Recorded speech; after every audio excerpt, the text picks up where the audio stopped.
Happy Thursday, beautiful people. At least I hope it's happy for you because here I'm having a manic episode. And I'm trying to work through it. So forgive me if my hands are all over the place, my thoughts are all over the place because I am struggling right now. And I'm trying to work through my depression. Because I'm upset and I'm angry and I got to get through it. As you guys know, we had that care plan meeting for Ron on Tuesday. It didn't go very well, you know. I think him and I both knew what it was going to be like. But we assumed, and that's our issue. We assumed. We should never assume because our luck has just been crappy and we should just stop assuming things because let's face it, life has not turned out the way we wanted it to. But we assumed he would be there for another at least 2 weeks because he's got an appointment tomorrow and an appointment next Friday. And so we assumed that maybe the Monday after next Friday he would be coming home. Not the case. Not the case at all. I get a call yesterday at 4 o'clock in the afternoon. That's right. 4 o'clock in the afternoon. Okay? That insurance has decided he's been there 100 days. He's got to go. Doesn't matter. We're done paying for it. He's got to go. He needs to leave Friday. With pneumonia. He's got pneumonia. So he'll be leaving Friday with pneumonia. Now, I'm upset. He's upset. Not the news we were expecting, but hey, insurance has done this to me every single week for 6 months. Give me 2 days notice to file for appeals. This time, appeals are done. It's time to go. Or pay $249 a day to keep him there. Which, we all know, I have roof damage that I have to pay for. I have no money to pay to keep him there.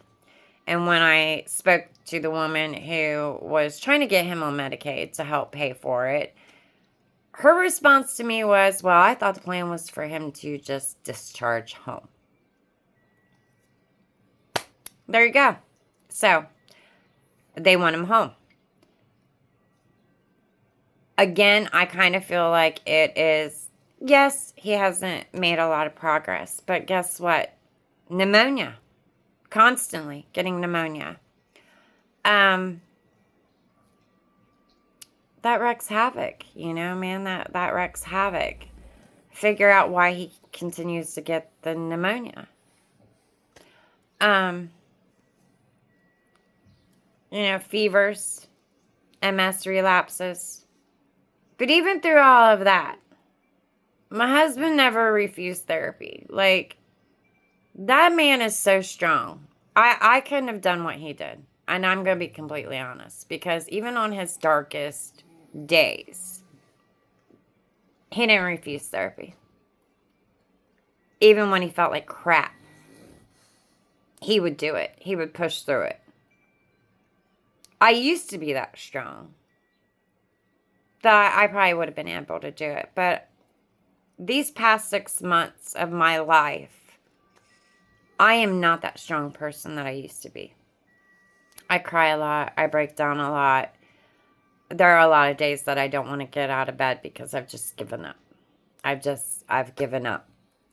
I've never been apart from him for 6 months, and trying to handle everything by myself has been the hardest thing that I think I've ever had to go through in my whole entire life. And my manic depression has been worse than it ever has been. And people have had to watch me fall apart. And I'm sorry for that. I'm sorry for that. I'm also one that I will suffer in silence. I will not reach out for help. I won't. Which is why I haven't asked for help with my garden. I haven't asked for help with tiling my kitchen floor. I haven't asked for help with my home. I'm going to do 6 months worth of work in a day and a half. because, let's face it, I gave up for a very long time.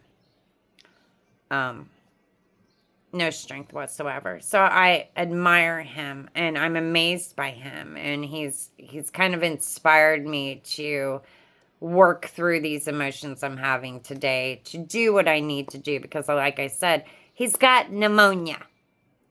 He's not going to come home to a dirty house. It's going to be sterilized. It's going to be clean. There's no way I'll have my man home sick to a dusty, dirty house. Not going to happen. So rage cleaning will be going on. Also, I have no equipment.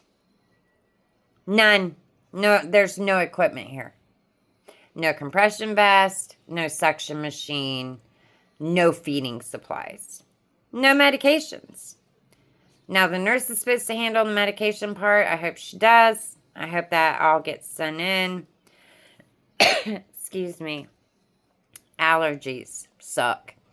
I did hear from the feeding supply part of it, which they will be delivering it at 10 o'clock tomorrow morning, which is kind of hectic for me because I have to go to the facility and pack up 6 months worth of items tomorrow. So I'm going to be on a time crunch, you know. And then if the medical equipment, the other medical equipment decides to come while I'm gone, guess what? He goes without it. And he really honestly needs the suction machine. Needs it. So I'm in a bind. What do? I keep annoying them, saying they need to call me. They need to call me. I called them. I've been waiting 3 hours. 3 hours for them to call me and tell me, when is the vest and the suction machine going to get here, only to have them take my name, his birth date, and say, well, we'll send an email over to them and tell them to call you. Still waiting. Still waiting. Gosh, my allergies are horrible today. Is anyone else feeling that, or is it just me? I'm going to take a drink. Hold on for a second. So, there's the dilemma. What do? You know you have to pack stuff up. You also know you got to be here, because what if they don't call and they just decide to show up and drop the stuff off and you're not here? What do? So there's a lot going on right now. Like I'm losing it, honestly. Trying to figure it out.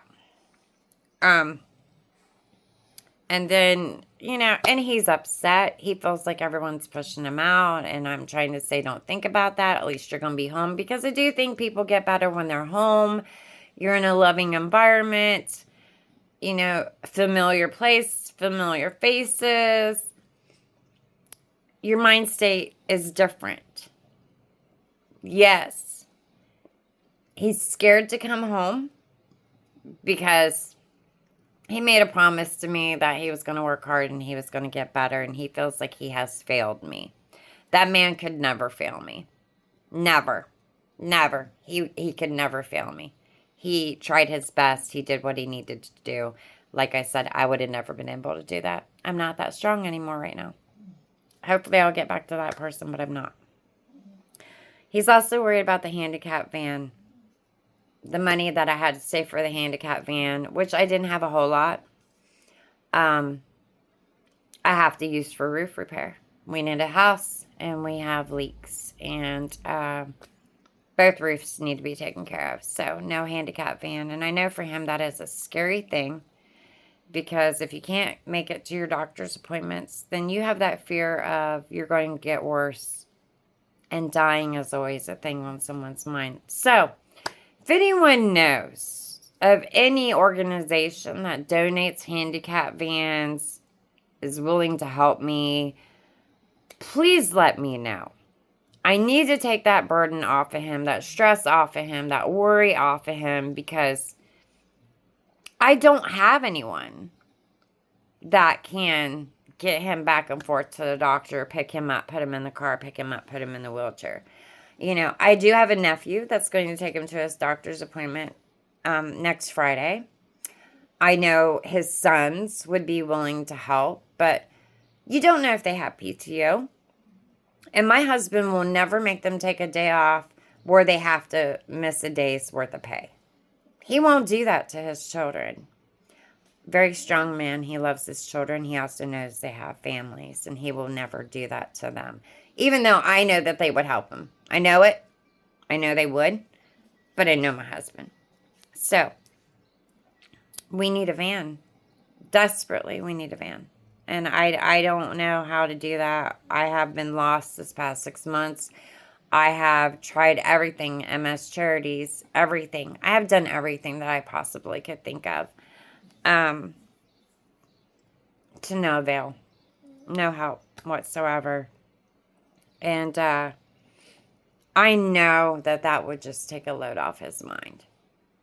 And probably put him in a better state of mind. You know, to know that he does have a way to get there. We're not going to let him fall between the cracks. He's going to make those appointments. But right now, it's just up in the air on what we're going to do. He's also afraid with my health that I can't take care of him by myself. And let's face it, my heart's not that great.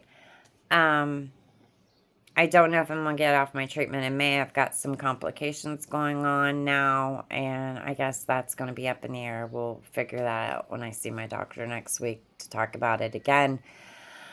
I get it, but I'm going to do what I got to do. You know, I don't care. I won't do anything for that man, but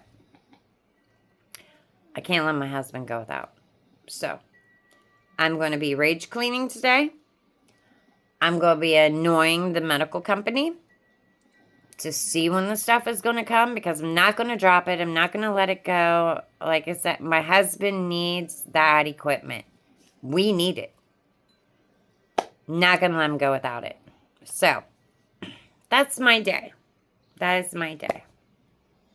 So, send me some good vibes. Send me some prayers because I'm definitely going to need them to work through this depression. I really am. Because, let's face it, insurance sucks. And to give a 2-day notice, horrible. It's horrible. It's horrible. It's outrageous. It's frustrating. I just don't know what else to do.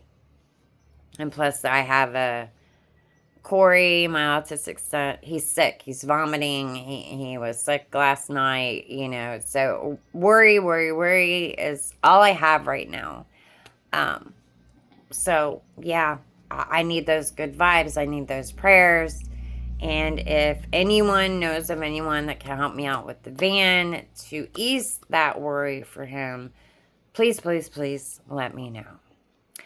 I will try to update you guys tomorrow once I get him settled, let you know how he's doing. But like I said, he's coming home with pneumonia.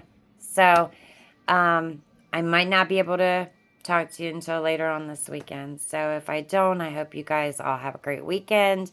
I love you guys. Thank you for going on this journey with me. It's going to continue. So I hope you stay along for the ride with me. I love you guys. I'll talk to you soon. Bye.